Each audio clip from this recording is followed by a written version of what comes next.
Banyak orang yang akalnya pintar, cerdas, hafal Al-Quran, baca Al-Quran, tapi kalau tidak sampai ke dalam hatinya, maka seringkali hal itu membuat dia menyimpang.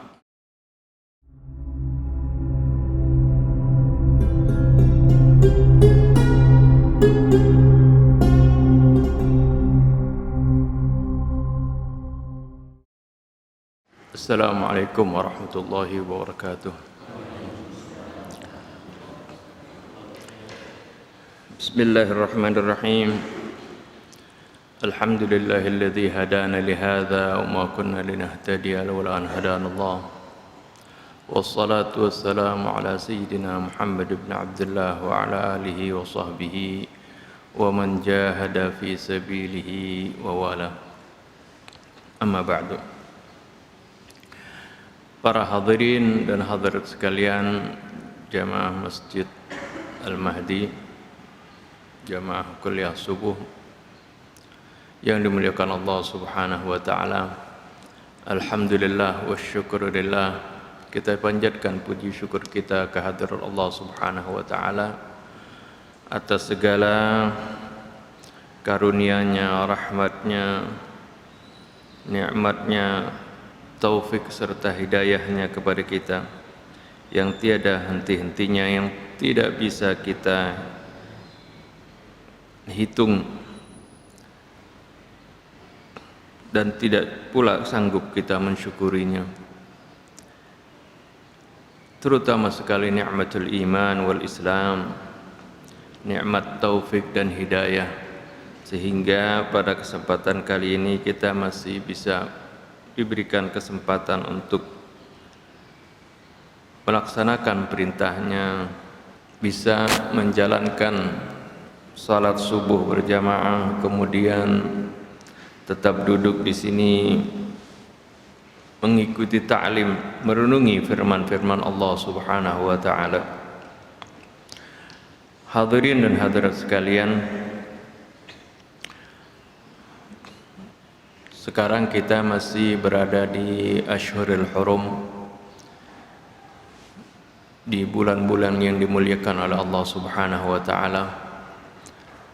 Pada kesempatan kali ini insyaallah kita akan membaca dan merenungi firman-firman Allah Subhanahu wa taala dalam surah Al-Imran dari ayat 190 sampai dengan 195, yang juga nanti di sana ada berbicara tentang orang-orang yang berhijrah di jalan Allah Subhanahu wa taala berkenaan dengan tahun baru Islam tanggal 1 Hijriah, ya, penanggalan Islam, ya. Oleh karena itu, marilah sebagaimana biasa kita awali kajian kita ini dengan membaca Ummul Kitab, Suratul Fatihah. Semoga dengan bacaan Ummul Kitab, Suratul Fatihah ini Allah Subhanahu wa taala membukakan hati-hati kita di dalam menerima firman-firman-Nya, memaafkan segala kesalahan dan dosa kita, memaafkan segala kesalahan dan dosa kedua orang tua kita, para guru-guru kita, orang-orang yang telah berjasa kepada kita, juga saudara-saudara kita kaum mukminin wal mukminat. Dan semoga Allah Subhanahu wa taala juga menjauhkan kita, menjaga kita dari segala mara bahaya dan penyakit, menyembuhkan saudara-saudara kita yang saat ini sedang sakit. على هذه النية وكل نية صالحة وإلى حضرة النبي محمد صلى الله عليه وآله وسلم. الفاتحة. أعوذ بالله من الشيطان الرجيم. بسم الله الرحمن الرحيم. الحمد لله رب العالمين الرحمن الرحيم مالك يوم الدين إياك نعبد وإياك نستعين اهدنا الصراط المستقيم صراط الذين أنعمت عليهم غير المغضوب عليهم ولا الضالين آمين. إن في خلق السماوات والأرض واختلاف الليل والنهار لآيات لأولي الألباب الذين يذكرون الله قياما وقعودا وعلى جنوبهم ويتفكرون في خلق السماوات والأرض ربنا ما خلقت هذا باطلا سبحانك فقنا عذاب النار ربنا إنك من تدخل النار فقد أخزيته وما للظالمين من أنصار ربنا إننا سمعنا مناديا ينادي للإيمان أن آمنوا بربكم فآمنا ربنا فاغفر لنا ذنوبنا وكفر عنا سيئاتنا وتوفنا مع الأبرار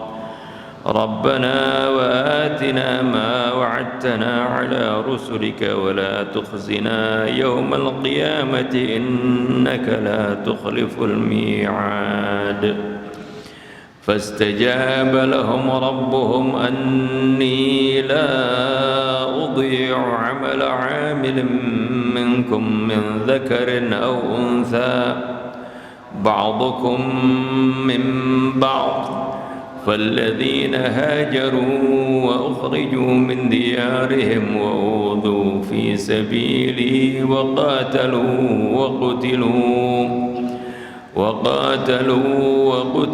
لأكفرن عنهم سيئاتهم ولأدخلنهم جنات تجري من تحتها الأنهار ثوابا من عند الله والله عنده حسن الثواب صدق الله العظيم صدق الله العلي العظيم وصدق رسوله النبي الحبيب الكريم ونحن على ذلك من الشاهدين الشاكرين والحمد لله رب العالمين.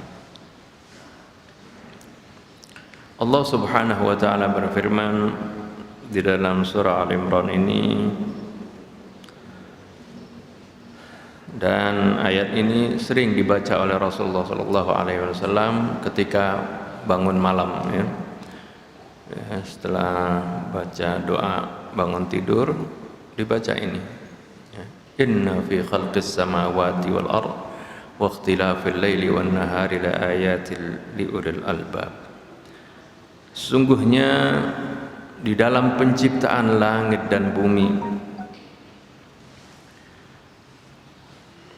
wa ikhtilafil laili wan nahar, dan perbedaan malam dan siang atau perubahan dari malam ke siang. Apa yang ada di alam semesta ini dengan berbagai keunikannya, keajaibannya yang merupakan ciptaan Allah Subhanahu wa taala dan merupakan pengaturan dari Allah Subhanahu wa taala yang begitu teliti dan begitu cermatnya. Ini adalah menjadi tanda-tanda akan kebesaran Allah Subhanahu wa taala, tanda-tanda akan kebesaran penciptanya. Bagi siapa ini yang memahami ini? Itu bagi ulil albab. La ayatil li ulil albab, ini adalah merupakan tanda-tanda akan kebesaran Allah bagi mereka yang memiliki lub. Albab ini jamak dari lub ya. Al-lub itu diartikan sebagai al-qalb, hati, orang yang memiliki hati nurani ya. Jadi segala apa yang ada di alam semesta ini menjadi bahan renungan buat mereka. Apa yang mereka saksikan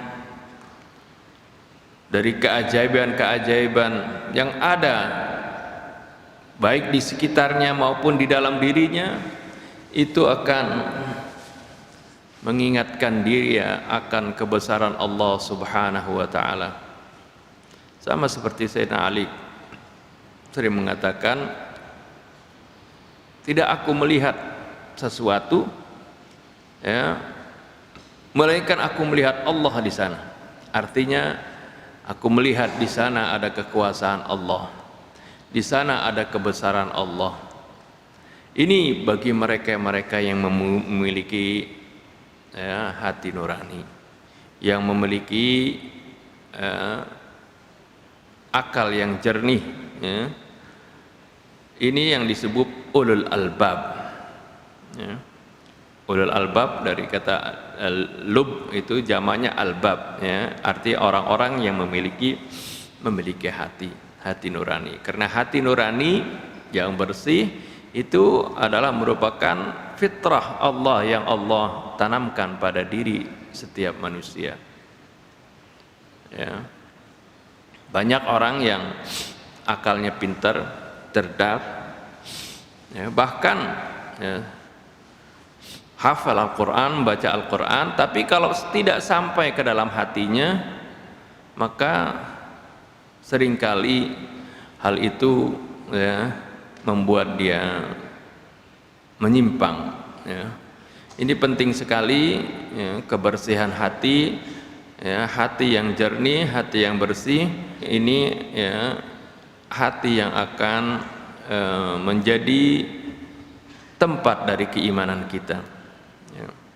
Rasulullah katakan, al-imanu ma waqara fil qalbi wa saddaqahul amal. Iman itu adalah sesuatu yang bersemayam di dalam hati dan direalisasikan oleh perbuatan. Kemudian setelah itu ayat berikutnya Allah Subhanahu wa taala menyebutkan bagaimana sifat dari ulul albab ini, orang-orang yang memiliki hati nurani yang jernih, ya, yang selalu jika melihat ciptaan Allah mereka ingat akan Allah Subhanahu wa taala, yaitu Allah sebutkan alladzina yadhkurunallah. Ya, ulul albab ini adalah mereka-mereka yang selalu ingat kepada Allah. Kapan ingatnya?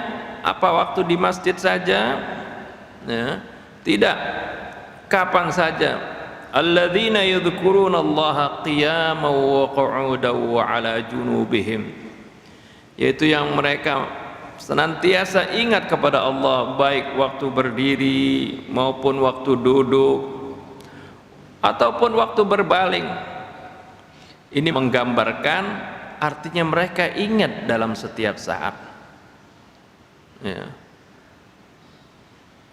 Bukan saja ketika sholat, ya, di masjid, tapi ketika dia keluar dari masjid, ketika dia bergaul dengan masyarakat, ketika dia bertransaksi, ketika dia menjadi pejabat, ketika dia diberikan amanah, selalu ingat kepada Allah Subhanahu wa taala. Ini ulul albab, ya. Wa yatafakkaruna fi khalqis samawati wal ardh. Mereka senantiasa merenungi tentang penciptaan langit dan bumi, ya. Oleh karena itu ulul albab ini, ya, mereka akan memiliki pengetahuan yang luas, hatinya bersih, ya, mendapatkan ilmu dari hasil pengamatan-pengamatannya terhadap lingkungannya, terhadap alam semesta. Alladzina wa yatafakkaruna fi khalqis samawati wal ardi Rabbana ma khalaqta hadza batila. Setelah mereka mengamati, memikirkan apa yang mereka lihat, baik itu di langit maupun di bumi, semuanya itu membawa kepada keimanan, membawa kepada keyakinan. Seraya dia mengatakan Rabbana ma khalaqta hadza batila. Wahai Tuhan kami, Engkau tidak ciptakan ini semua secara sia-sia. Tidak ada yang sia-sia dari apa yang Allah Subhanahu wa taala ciptakan di alam semesta ini. Subhanaka faqina adzabannar. Hasil dari pengamatan tersebut menimbulkan keyakinan terucaplah ucapan subhanaka, maha suci engkau. Artinya maha suci engkau dari sifat kelemahan, maha suci engkau dari sifat ketidakmampuan, maha suci engkau dari segala sifat kekurangan. Ya, karena setelah melihat dan mengamati bagaimana indahnya, bagaimana telitinya, bagaimana canggihnya ciptaan-ciptaan Allah Subhanahu wa taala. Maha suci Allah dari sifat kebodohan, sifat kelemahan, sifat kekurangan, dan segala sifat-sifat yang tercela. Maha suci Allah. Artinya tidak mungkin Allah lemah, tidak mungkin Allah itu bodoh, tidak mungkin Allah tidak tahu. Ini dari kalimat subhanak. Kalau kita bertasbih kepada Allah, itu maksudnya adalah mensucikan Allah dari berbagai sifat kekurangan dan kelemahan. Subhanak, maha suci engkau ya Allah. Faqina adzaban nar, maka lindungilah kami dari azab neraka. Rabbana innaka man tudkhilin nar faqad akhzaita. Kemudian dilanjutkan dengan doanya, wahai Tuhan kami, sungguhnya orang yang engkau masukkan ke dalam neraka itu adalah orang-orang yang engkau telah hinakan mereka. Wa ma lidh-dhalimina min ansar, dan sungguhnya tidak ada penolong bagi orang-orang yang zalim. Orang-orang yang zalim tempatnya adalah di neraka. Orang yang zalim adalah orang yang dimurkai oleh Allah, orang yang sangat dibenci oleh Allah, dan mereka itu tidak akan mendapatkan pertolongan ketika Allah Subhanahu wa taala masukkan mereka ke dalam api neraka. Rabbana innana sami'na munadiyan yunadi lil iman. Wahai Tuhan kami, sungguhnya kami telah mendengar seruan yang menyeru kepada keimanan. An aminu bi rabbikum fa amanna, yaitu seruan untuk beriman kepada Tuhan kalian. Fa amanna, maka kami beriman. Ini namanya i'tiraf, arti pengakuan, Doa tidak selalu hanya memohon kepada Allah, tapi harus diisi dengan munajat, dengan pengakuan kita kepada Allah Subhanahu wa taala. Setelah itu fa amanna rabbana faghfir lana, wahai Tuhan kami, ampunilah dzunubana, dosa-dosa kami. Wa kaffir 'anna sayyi'atina, dan hapuslah segala kesalahan-kesalahan kami. Wa tawaffana ma'al abrar, dan wafatkanlah kami bersama orang-orang yang baik. Rabbana wa atina ma wa'adtana ala rusulika, wahai Tuhan kami, berikanlah kami seperti apa yang engkau telah janjikan kepada para rasul kamu, seperti apa yang engkau telah janjikan kepada kami terhadap rasul-rasul kamu. Wala tukhzina yaumal qiyamah, dan jangan engkau hinakan kami di hari kiamat. Innaka la tukhliful mi'ad, sungguhnya engkau adalah zat yang tidak mengingkari janji. Setelah apa doa yang diucapkan oleh ulul albab ini, Allah Subhanahu wa taala menegaskan fastajaba lahum rabbuhum, maka Tuhan mereka mengijabah doa mereka. Allah katakan, anni la udhi'u 'amala 'amilin minkum min dzakarin aw untha, bahwasanya aku tidak akan menyia-nyiakan setiap amal yang dilakukan oleh kalian, baik dilakukan oleh laki-laki maupun perempuan. Tidak Allah bedakan. Ba'dukum min ba'd, karena sebagian mereka kalian itu berasal dari sebagian yang lain. Falladzina hajaru wa akhriju min diyarihim. Kemudian Allah lebih tegaskan lagi di sini, siapa mereka-mereka yang telah beramal. Allah lebih khususkan falladzina hajaru wa ukhriju min diyarihim, maka orang-orang yang telah berhijrah, wa ukhriju min diyarihim, dan mereka diusir dari rumah-rumah mereka, wa udzu fi sabili, dan mereka telah diganggu di dalam jalanku, artinya di dalam melaksanakan perintah Allah mereka mendapatkan gangguan. Wa qatalu wa qutilu, dan mereka berperang dan mereka terbunuh. La ukaffiranna anhum sayyi'atihim, pasti kami akan hapuskan segala kesalahan-kesalahan mereka. Wa la udkhilannahum jannatin tajri min tahtihal anhar, dan kami akan masukkan mereka ke dalam surga yang mengalir di bawahnya sungai-sungai. Thawaban min indillah, ini sebagai ganjaran dari sisi Allah. Wallahu indahu husnul thawab, dan Allah memiliki ganjaran yang terbaik di sisinya. Para hadirin dan hadirat sekalian, doa ini baik kita baca, kita renungi, mengandung hikmah yang begitu dalam, ya, sehingga Rasulullah Shallallahu Alaihi Wasallam pun setiap bangun malam baca ayat ini yang berisi dengan ada doa di situ, permohonan, dan ada munajat juga, dan ada janji Allah Subhanahu Wa Taala bagi setiap mereka yang beramal soleh. Lebih khususnya di sini Allah Subhanahu Wa Taala menyebutkan tentang orang-orang yang berhijrah di jalan Allah Subhanahu Wa Taala. Peristiwa hijrah adalah peristiwa yang sangat penting, suatu peristiwa, suatu momen perubahan, ya, yang dialami oleh Rasulullah Sallallahu Alaihi Wasallam di dalam berdakwah, menyeru para umatnya, ya, ke jalan kebaikan, ke jalan keimanan. Momen hijrah ini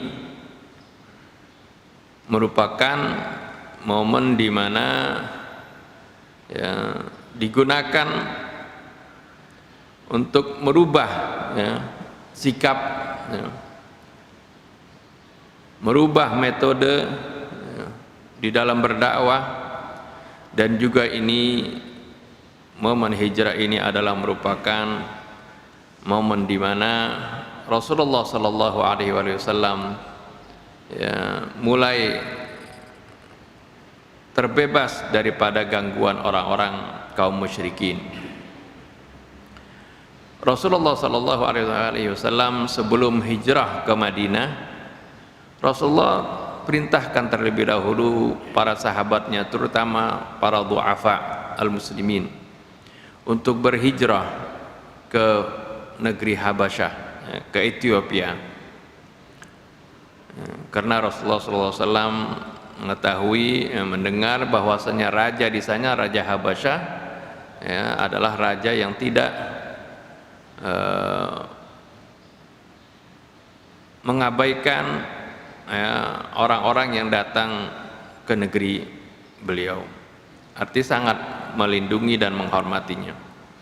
Oleh karena itu Rasulullah perintahkan kaum muslimin, terutama du'afa al-muslimin, karena mereka lah orang yang paling sering disiksa, ya, sering disakiti oleh kufar Quraisy.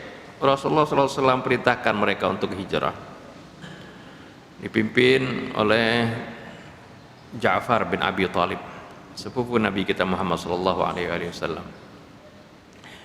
Berikutnya juga Rasulullah, ya, ini terutama sekali setelah meninggal pamannya Abu Thalib, Rasulullah hijrah ke Taif, tapi di Taif tidak mendapatkan sambutan, bahkan sambitan yang Rasulullah dapatkan. Mereka mencemooh Nabi, memperolok-olok Nabi, bahkan mereka perintahkan anak-anak kecil yang, ya, memperolok-olok Nabi. Jadi seolah-olah Nabi itu seperti orang gila, ya, yang diteriakin anak-anak. Ini hijrah yang pertama bagi Nabi kita Muhammad SAW, yaitu ke Taif. Ternyata di sana tidak mendapatkan sambutan. Akhirnya pada tahun ke-11 ya, daripada sekitar tahun 11 atau 12 dari kenabian, ya, bukan hijrah, dulu belum ada penanggalan hijriah, ya. Bulan Qamariyah, ya, mereka sudah kenal ya di bangsa Arab, ya, ada Muharram, Safar, Rabiul Awwal, Rabiul Tsani, tapi awal tahunnya belum ditentukan, ya. Kapan misalnya kejadian ini? Oh, ini kejadian ini 4 tahun setelah tahun gajah. Biasanya sebagai patokan itu tahun di mana kota Mekah diserang oleh pasukan Abraha dengan menggunakan, ya, pasukan gajah itu, sehingga disebutkan seperti Rasulullah lahir, ya, pada tahun gajah gitu, ya. Jadi berapa tahun setelah Amul Fil, seperti itu. Dan juga terkadang orang menghitungnya, oh, berapa tahun, ya, setelah Rasulullah diutus, ya. Rasulullah diutus pada umur 40 tahun. Nah, itu Rasulullah setelah diutus itu berada di Mekah sekitar 13 tahun. Jadi 10 tahun setelah Rasulullah diutus, ya, diutus pada umur 40 tahun, berarti ketika umur 50, ya, istri dan pamannya meninggal dunia. Nah, setelah itu Rasulullah hijrah, setelah itu ada peristiwa, ya, hijrah ke Taif, ya. Kemudian setelah itu ada peristiwa Isra Mi'raj, dan setelah itu pula, ya, Rasulullah SAW bertemu dengan utusan atau rombongan dari Madinah, ya, 12 orang, ya, mereka datang ke Makkah untuk menjalankan ibadah haji, ya. Dulu sebelum Nabi diutus pun orang-orang Arab melaksanakan ibadah haji, ya, tapi caranya, ya, dengan cara yang sudah menyimpang, tidak seperti apa yang dituntun, ya, atau ditunjuki oleh Allah Subhanahu Wa Taala, ya, melalui Nabi Allah Ibrahim, ya. Banyak, ya, penyimpangan, tapi mereka pergi haji. Nah, bertemulah Rasulullah SAW dengan 12 orang dari Madinah, ya. Ada dari kelompok Ausnya, juga dari Khazrajnya. Maka ketika mereka mendengar dakwah Rasulullah SAW, mereka langsung beriman, karena mereka sudah tahu tentang kabar akan Nabi terakhir ini dari orang-orang Yahudi yang ada di Madinah. Orang-orang Yahudi di Madinah selalu memberitahukan, oh, nanti bakal ada Nabi terakhir, ya, hendaklah kalian beriman kepadanya. Nah, kebetulan orang-orang Aus dan Khazraj ini dari Madinah, orang asli Madinah, datang ke Mekah, mendengar hal ini, mereka langsung beriman. Inilah yang dikabarkan oleh para ahli kitab. Wah, ternyata kita lebih dahulu nih, jangan keduluan kita dengan ahli kitab. Akhirnya mereka beriman kepada Rasulullah SAW dan berbaiat kepada Rasulullah SAW untuk siap membela Rasulullah SAW. Ya, ini dikenal dengan Bai'atul Aqabah, ya, yang pertama. Terus di musim haji yang berikutnya,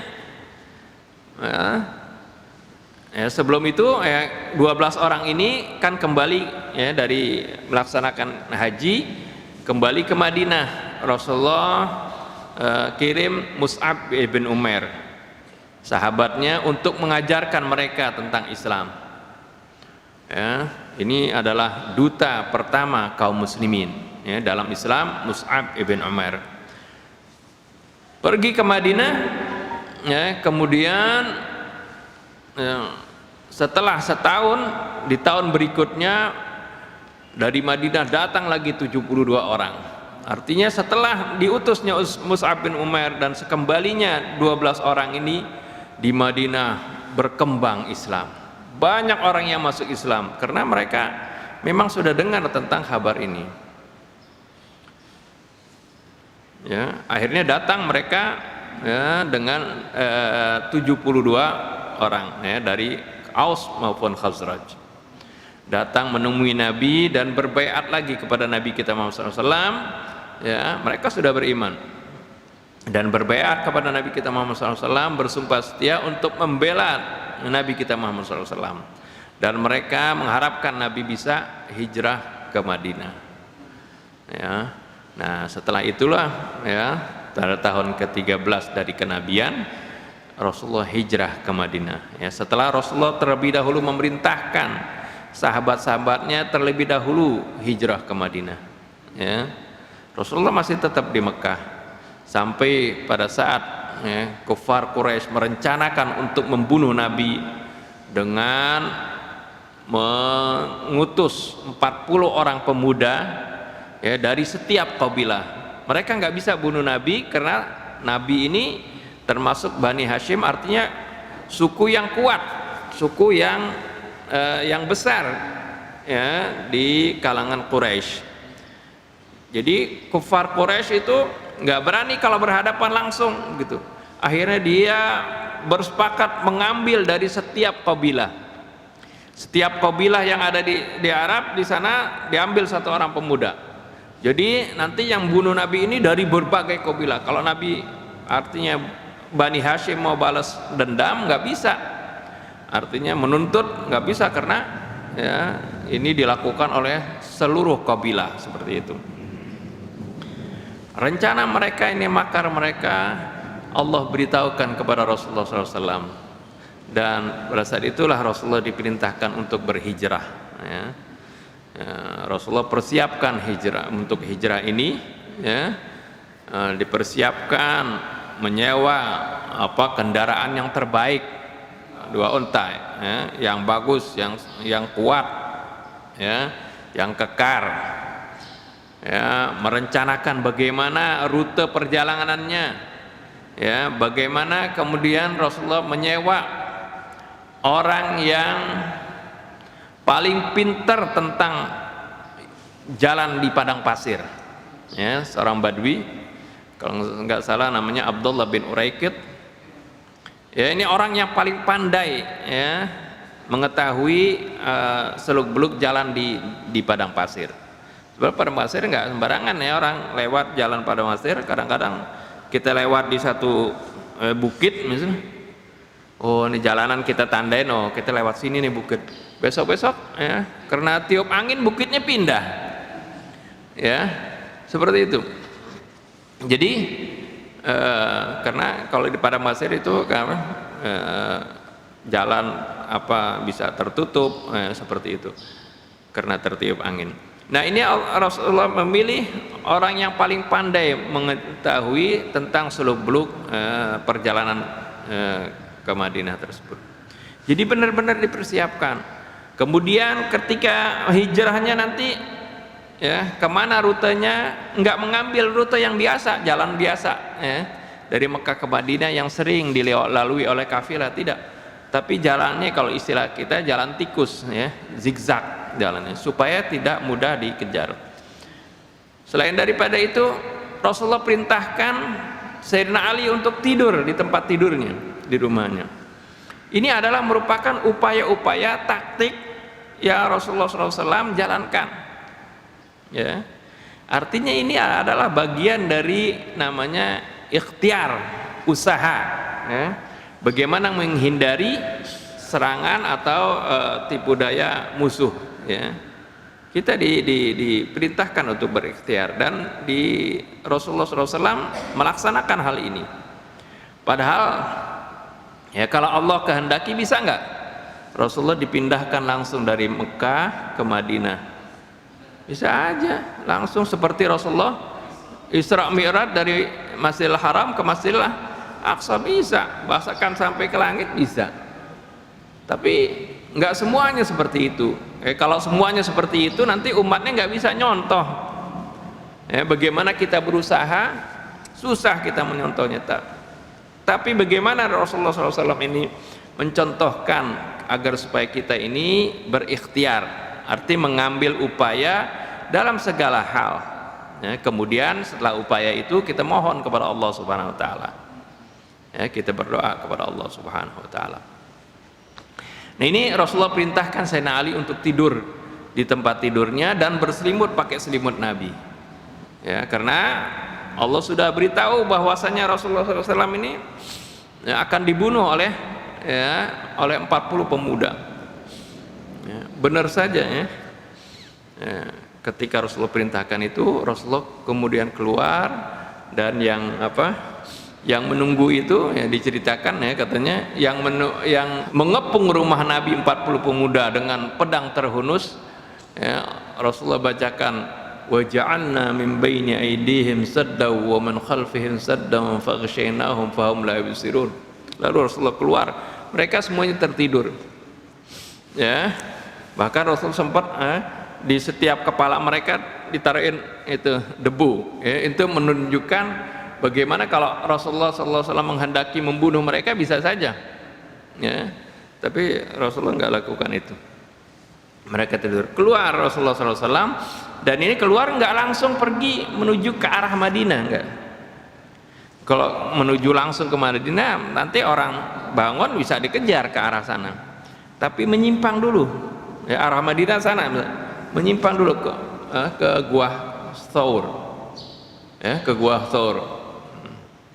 Itu kalau orang ke Madinah nanti ada di sana itu Gua Thawr, bagaimana Rasulullah SAW singgah dulu di sana ya, di Jabal Nur ya, gunung di sana ya. Rasulullah berangkat, dan mereka ini akhirnya kemudian terbangun, ditungguin ini yang tidur. Nggak tahunya yang tidur setelah bangun nggak tahunya bukan Rasulullah SAW. Sayyidina Ali mengatakan Rasulullah sudah pergi ya, sudah hijrah. Maka mereka kemudian kelimpungan mencari kemana-mana. Nah, Rasulullah SAW mampir dulu di Jabal Nur, di gua, masuk ke Gua Thawr ya, bersama sahabatnya Sayyidina Abu Bakar As-Siddiq. Dan itu nggak sebentar di situ ya, bermalam di situ. Dan yang membawakan bekal, Rasulullah sudah perintahkan Asma binti Abi Bakar, kakaknya Sayyidatina Aisyah, anak Sayyidina Abu Bakar As-Siddiq radhiyallahu anhu. Jadi Asma binti Abi Bakar ini dia yang membawakan bekal ya, satu untuk Nabi, satu untuk ayahnya, sehingga dia dikenal dengan Zatun Nitaqain, karena disembunyikan bekal itu di angkinnya, ya, nitaq itu selendang angkin ya, kalau yang buat ngikat ini ya, dia punya Zatun Nitaqain, orang yang memiliki dua angkin, karena dia di angkin di situ bawa bekalnya untuk ayahnya dan untuk Rasulullah SAW. Dan juga ya, bagaimana Rasulullah SAW sudah pesan petunjuk jalan orang yang paling pintar tentang padang pasir. Baru setelah itu berangkat ke Madinah, menuju Madinah ya. Diceritakan juga di perjalanan ya, nggak kekejar, ada seorang badui yang mengejar Rasulullah SAW, melihat Rasulullah SAW dengan Sayyidina Abu Bakar sedang berjalan. Ini sudah di tengah perjalanan, karena kufar Quraisy ini memberikan sayembara ya, mengumumkan sayembara barang siapa yang menemukan Nabi Muhammad SAW ya, Rasulullah dengan sahabatnya ini hidup atau mati, akan diberikan 100 onta. Nah, jadi karena diberikan sayembara, siapapun yang mendengar sayembara ini ketika melihat Rasulullah pasti mereka mau menangkap ya. Nah, kebetulan namanya ada seorang badui namanya Suraqah, dia lihat Rasulullah di tengah jalan ya, dia kejar, ketika sudah dekat ya, Rasulullah membacakan sesuatu, tersungkur dia, kudanya tersungkur ya, bangkit lagi, dikejar lagi ya, sudah dekat tersungkur lagi sampai 3 kali. Waduh deh, udah 3 kali, udah nggak mungkin, ini nggak bisa dia ini bukan suatu hal yang biasa seperti ini. Diparanemen Rasulullah SAW ya. Kalau nggak salah dia masuk Islam pada waktu itu, dan dijanjikan oleh Rasulullah SAW bahwasanya nanti kamu akan diberikan gelang Kaisar Persia ya, kamu akan diberikan gelang emas dari Kaisar Persia. Ini Rasulullah SAW padahal saat itu masih dikejar-kejar oleh musuh, ya. Tapi Rasulullah sudah menjanjikan bakal Suraqah ini akan diberikan gelang dari Raja Persia. Ya, akhirnya Suraqah pulang. Nah, ini benar nanti kejadian itu setelah pada zaman Khalifah Sayyidina Umar, ya. Sayyidina Umar menjadi khalifah dan Persia direbut, ya, Persia ditaklukkan, dan kemudian Sayyidina Umar sendiri mencari mana Suraqah dan diberikan itu gelang itu kepada Suraqah, ya, gelang kebesarannya Kaisar Persia. Nah, ini sedikit perjalanan hijrahnya Nabi kita Muhammad SAW. Kemudian sampailah Nabi ke Madinah, disambut gegap gempita oleh penduduk Madinah, karena di Madinah tidak ada satu rumah melainkan di sana ada orang yang beriman kepada Nabi, ya. Nabi SAW disambut, ya, yang sering kita dengar dengan tala'al badru alaina min thaniyatil wada' wajib syukru alaina ma da'a lillahi da. Sampai di Madinah, ya, Rasulullah SAW, ya, apa yang Rasulullah SAW melakukan, ya, pertama kali di Madinah, ya, yang Rasulullah SAW ada dua hal yang Rasulullah lakukan ketika Rasulullah berhijrah ke Madinah. Yang pertama adalah Rasulullah SAW membangun masjid, ya. Masjid yang pertama adalah Masjid Quba, dibangun oleh Rasulullah SAW. Yang kedua adalah hal yang penting yang Rasulullah SAW lakukan adalah Rasulullah mempersaudarakan di antara kaum muslimin, ya. Rasulullah katakan ta'akhau akhwaini, saling mengambil saudaralah di antara kalian, masing-masing setiap orang muhajirin mengambil saudara kepada seorang ansor. Rasulullah persaudarakan di antara mereka, dan mereka, ya, saling berbagi satu sama lain, ya. Tidak ada mereka memiliki harta, mereka berbagi kepada saudaranya itu, selalu berbagi kepada saudaranya, ya. Begitu kuatnya, begitu indahnya persaudaraan ini, sampai-sampai dikatakan, ya, orang Ansar mengatakan, saya ini memiliki kebun korma, separuhnya saya akan berikan kepada engkau. Saya memiliki tanah, saya memiliki rumah, separuhnya saya akan berikan kepada engkau. Itu begitu begitu kuat persaudaraan yang terjadi antara muhajirin dan ansar, ya. Bahkan orang-orang ansar ini Allah sebutkan, ya, bagaimana mereka itu yu'thiruna ala anfusihim walau kana bihim khasasah. Mereka mengutamakan diri saudaranya walaupun mereka itu dalam keadaan susah. Inilah, ya, keistimewaan orang-orang ansar dan juga kaum muhajirinnya, ya. Dan inilah juga yang Allah Subhanahu wa ta'ala puji di dalam Al-Quran, di dalam salah satu surahnya, tentang bagaimana keistimewaan orang-orang al-muhajirin wal ansar. Di dalam surah At-Taubah ayat 100, Allah Subhanahu wa ta'ala berfirman, was-sabiquna al-awwaluna minal muhajirin wal ansar walladzina ittaba'uuhum biihsanin radhiyallahu anhum wa radu an wa a'adda lahum jannatin tajri tahtaha al-anharu khalidina fiha abada dzalikal fawzul azim. Allah puji mereka, orang-orang yang muhajirin. Orang muhajirin kenapa dipuji? Karena mereka ini hijrah dari tanah air mereka yang mereka cintai. Mereka tinggalkan hartanya, mereka tinggalkan rumahnya, mereka tinggalkan sanak saudaranya, ya. Mereka rela demi menjaga keimanan mereka, ya. Bahkan banyak di antara sahabat, seperti misalnya yang dari Romawi itu, Ar-Rumi, dia dulu merantau ke Mekah, tidak bawa apa-apa. Kemudian dia menjadi kaya, berharta, ya, memiliki harta yang banyak. Nah, ketika dia mau hijrah, dihalangi oleh orang kufar Quraisy. Kamu dulu datang ke sini gak apa-apa, tinggalkan semua hartamu, ya, kalau kamu mau bergabung dengan Muhammad, katanya.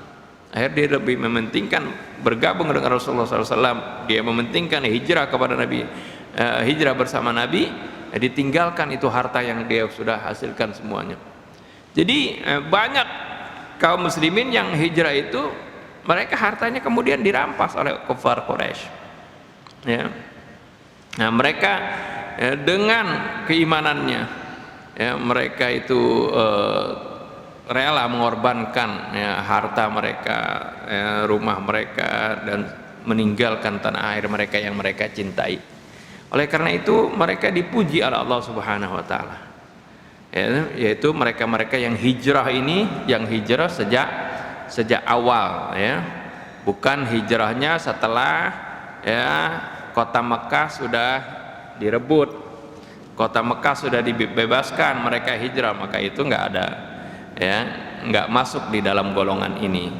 Yang ini Allah sebutkan was-sabiqunal awwalun, orang-orang yang terdahulu, ya, minal muhajirin wal ansar, dari kaum muhajirin dan ansar, ya.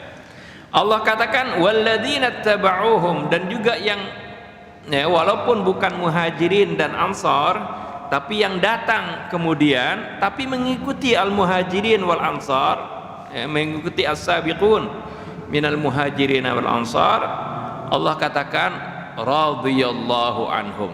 Jadi yang mengikuti mereka dengan baik, bi ihsan, radhiyallahu anhum, Allah meridhai mereka. Jadi mereka langsung mendapatkan stempel dari Allah Subhanahu wa taala bahwasanya Allah meridha kepada mereka, ya, radhiyallahu anhum wa radu anhu, dan mereka pun ridha kepadanya. Bahkan Allah Subhanahu wa taala janjikan wa'adda lahum jannatin tajri tahtaha al-anhar, Allah siapkan buat mereka surga-surga yang mengalir di bawahnya sungai-sungai, khalidina fiha abada, mereka kekal di sana. Dzalikal fawzul azim, ini adalah merupakan suatu kesuksesan yang sangat besar. Nah, ini kaum muhajirin, dan juga al ansar tadi, al muhajirin dan al ansar. Wal ansar itu artinya orang-orang yang, ya, yang menerima kaum muslimin, ya, bagaimana ketulusan mereka di dalam menerima saudara-saudara mereka, dan kemudian Rasulullah SAW persaudarakan antara muhajirin dan ansar ini.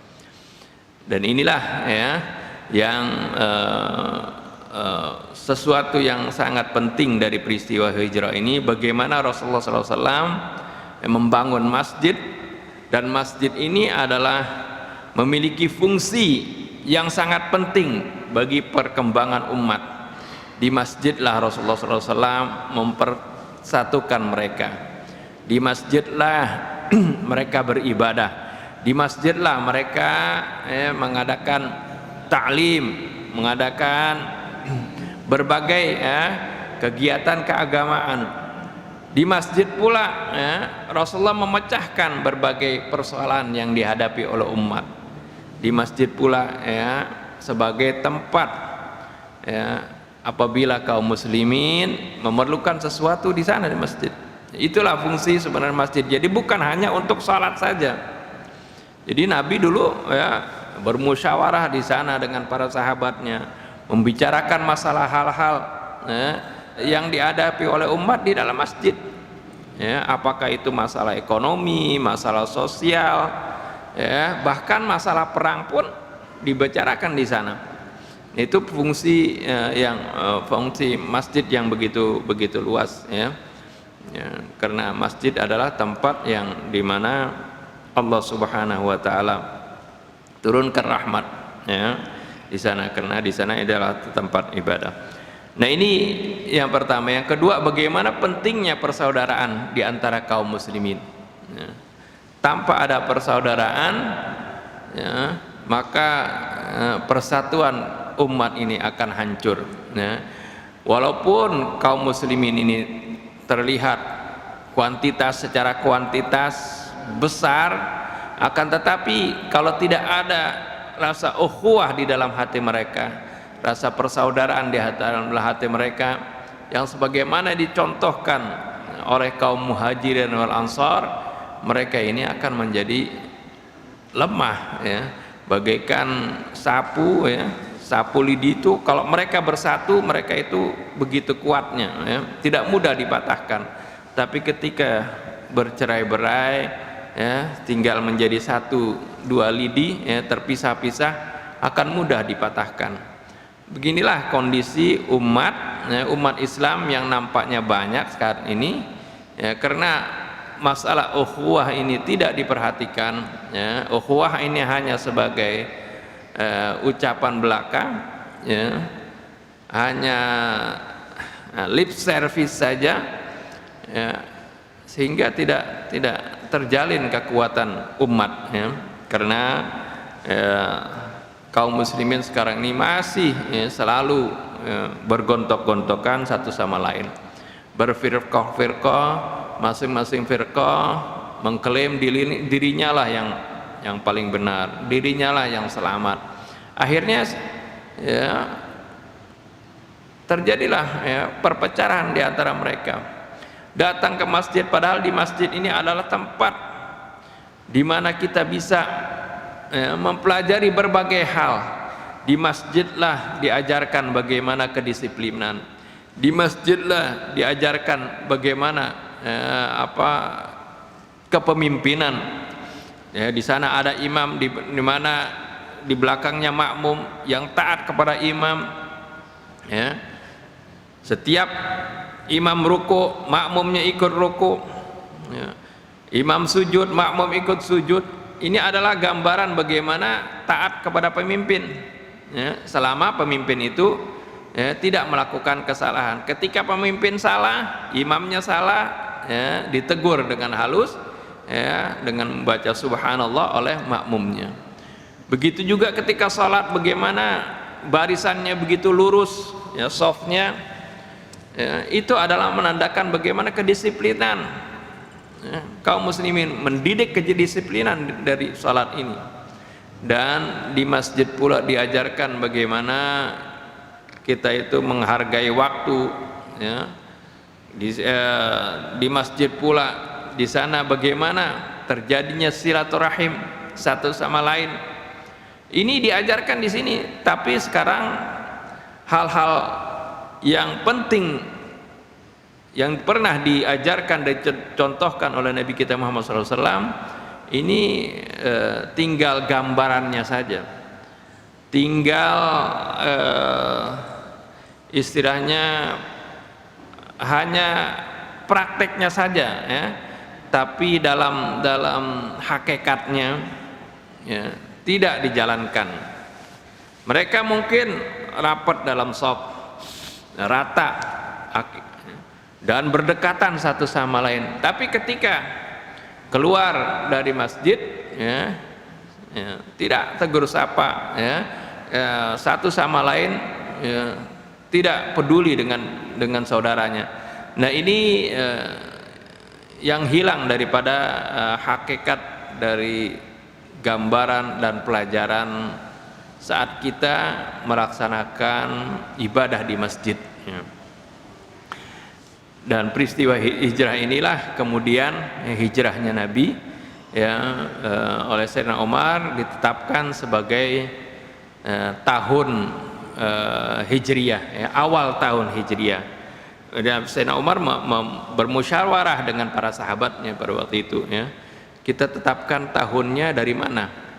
Apakah dari kelahiran Nabi ya, atau dari saat diutusnya Nabi ya, atau ya, dari hijrahnya Nabi ya. Ternyata yang dipilih adalah dari hijrahnya Nabi kita Muhammad sallallahu alaihi wasallam ya.